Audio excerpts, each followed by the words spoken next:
Я вот задумался, почему одни работают много, тяжело,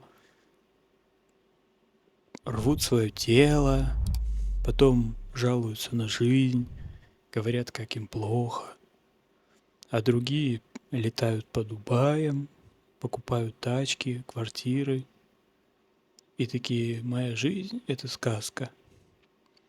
И вот он контраст. Одни рвут себя, страдают и несут деньги тем, кто показывает свою фальшивую жизнь, чтобы те, кому плохо, принесли свои кровно заработанные деньги тем, кто тоже живет плохо, просто упаковка другая. Потому что тот, кто живет хорошо, вообще ничего не показывает.